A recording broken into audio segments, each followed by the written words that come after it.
Adam, where did Mauricio go? He's over there. We switched players. We got it. Go ahead and slide it in and out, Mauricio. Oh. Yeah, it is working. We loaded it up thanks to PB Blaster. Not sponsored yet, but this stuff does work. And I think, so I was heating, sorry for yelling, Adam, in this echo chamber. I think I was heating the wrong thing, but I want to say that heat did work. So now those dogs will engage. It does run. Oh, baby, we got it. Now, do you want to run it? The answer is yes, because this chain is cooked. But I want to run it, and we'll see what that chain is. I did check the gearboxes on that one. I cannot get to that one. I'd really like to see if that has oil. Can you get my Milwaukee little blower fan from inside my combine? Oh, it feels good to be back in business. It's still hot, it's still smoking, so again, a little heat under your feet to give proper motivation to move. Oh, I'm gonna be in the combine today just feeling good thinking about this. Whenever you fix something and it's not that complicated or not that bad of a, it just works. This looks like a grease zerk. Should I replace that or try to get a new zerk in there, or just try to grease it? We're gonna run this puppy. We'll clean up all this stuff and then, yeah. Good job, Mauricio. Oh, I love it when a plan comes together. All right, here we are with freezing cold hands. I'm gonna make this a quick, short, long form video. In fact, it should just be a short video. But since I had so much problems and drama with this bin, I'll insert a clip from a month ago, maybe 2 months ago, before we filled this bin, of what the issue is here. There you go. That was the clip from 2 months ago. Welcome back to the channel in mid-December. It's a lot colder today. I don't know, was I wearing shorts in that video? 100%. Probably. Shorts. We got it all the way down. I'm gonna have Ethan run the switches, and I'll have you run the switches for a second, and then we will flip this down. As you can see, I broke all of the ice away from everything, and then I'll pull this out, and then that should engage. Hopefully my engaging rod works, and that will turn the sweep auger. My biggest issue is that chain. It's bad. Oh, it's bad. But I took the risk back then and now to run it with that bad chain. What is the over-under? How much do you bet the chain will last this sweep? Will it break right away? Ethan, how do you feel? Did you get a good look at the chain? I didn't, but just from what you said, this is gonna go one of two ways. It happens every time. It either A, fails in 5 seconds and catastrophic failure will have to pause, or you're gonna flip that switch and it's gonna run for the next 12 months with no issue. 5 years, we'll fill it again. I'll be at the same spot saying, oh man, that chain worked last year. Do we dare run it again? Ethan. Okay, Ethan, why don't you give me the switches? We'll drain the corn clean out again so it is just motor, gearbox, chain to auger. Yeah, we're good. Go ahead. No, automatic. Ready? Yeah. Oh, wait. Turn the drags on first. I should put my gloves on. Just the 1, 2, just 2 drags. So we turn that drag on and then that drag on. Okay, now we're ready to go. Yep. Thumbs up means we're green. Yeah, auto. Oh, wait. We gotta plug all this back in. We gotta plug it in.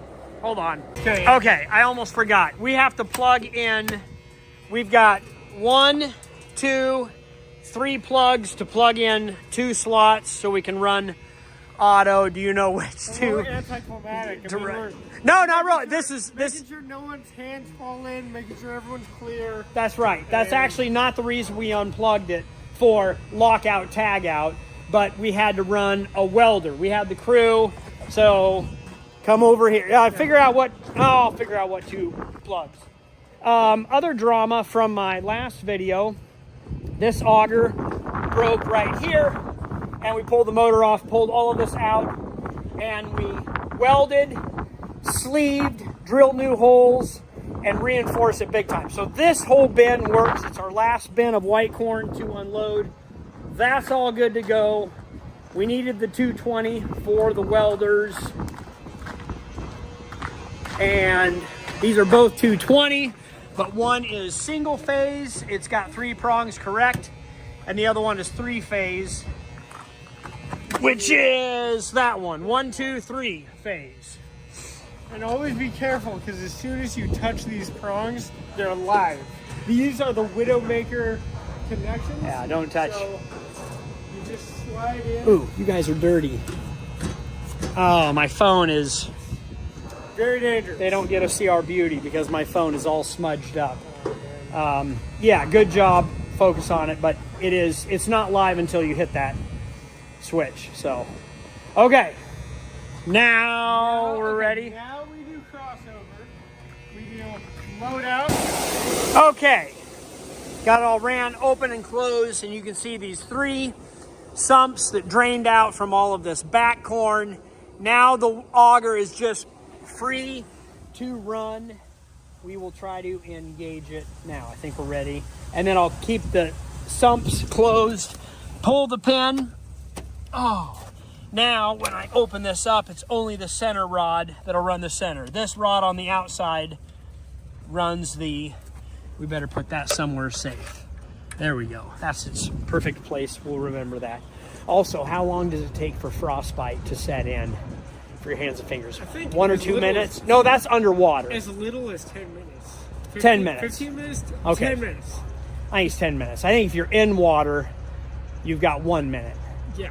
Out here in the elements, you got a couple more minutes. So my fingers, even though my hands are turning colors, it should be fine. And it's worth it for the video because this bin, I'm so excited about it. Okay, so now we should be ready to go. So this flapper, flap that down. Oh, feel how smooth it runs. It's still smooth, super smooth. Okay, so what I do now to make sure the gear clutch is fully engaged, I run this by hand because you don't want to start the auger now in case it's not fully engaged. So you don't want the power of the motor. There. Did you feel it? And it is moving. So I run this a little bit and try not to cut your fingers off. Oh, from that, because smashing your fingers or running it into metal is bad. Well, but then when it's cold, it's double bad. Somebody do a quick AI search on how long frostbite sets in. How long can your skin be exposed? What are we at? 24 degrees out here in Nebraska. Yeah, a little bit of wind affects that too. Yeah, So and elevation. So I think we're about 1,850 feet elevation here in Nebraska. Somebody comment below how long I can survive. How long can my fingers survive out here? Knowing that I just ate a McRib for lunch. Maybe So that gives you a little bit of barrier, a little bit of room. Yeah. I'm immune from Heat just it- about heat it from the inside. everything. Okay, we're ready. Let me warm up my fingers for a sec here, bud. Yeah, just the first 2, and then you can run auto. Okay, I gave my fingers 1 minute to warm up. Here we go. Will that chain fly off? Ethan's getting the drag set up. Everything is good out here. I'll put you on the inside. Give Ethan the thumbs up. Here we go.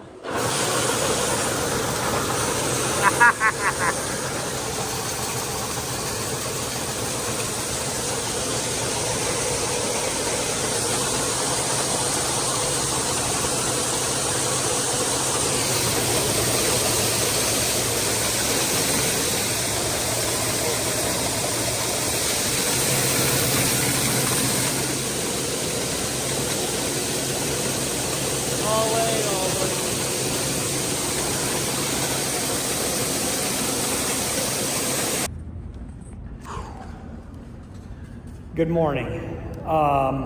We are back into the Stormore bin where we started a couple months ago. I myself have been in meetings, phone calls, and doing a lot of 10,000 foot level groundwork. So very important. When I left in my pickup, because a lot of times I like to drive to be on the phone, it helps me think. Had a wonderful meeting with the neighbors, trying to plan and coordinate next year's crops. That being said, I left Ethan and Adam and Mauricio here, started it up, started it going, and I walked away real quick to do everything I had to do. But as always for Kale, it took a long time. Missed a bunch of phone calls from a lot of people, including Ethan. And as I'm meeting with my neighbor, talking, I try not to answer the phone during meetings because whoever I'm talking to has my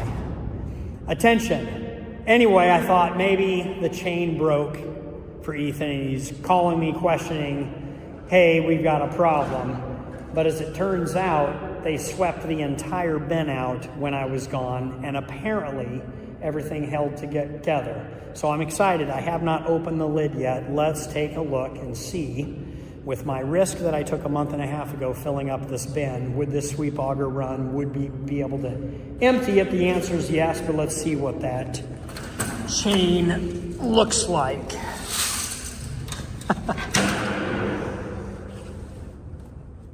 Oh, it's a little looser, but essentially, oh man, I can smell PB Blaster. It pretty much looks like the way we left it. So apparently it held together and ran. Now the decision will be, we'll cover this up and I'll forget about this bin until we're ready to fill it again next year, and we'll be stuck with the same decision. How many years do you think I can run with this old chain? I will lubricate it now. It's definitely looser, but it does have some oil and grease. I will oil that up now and probably next year before we fill this bin up. So your risk worked. Good job. For those of you that commented down below, don't do it, thank you. Those that said, just run it, thank you too. I read all of the comments. I appreciate all your comments when I'm working out here, because I'm constantly trying to think and make decisions. But success. Now on to the next risk. Thank you for the subscribers, thumbs up, and memberships. I always do appreciate that. I click and see how many of you have become memberships and members and read through your names. So I appreciate the support in that world, because if I can't make it growing crops and manufacturing corn and soybeans, there's something somewhere else that I need to make it in to help supplement everything I do out here. And that's you guys. Appreciate y'all.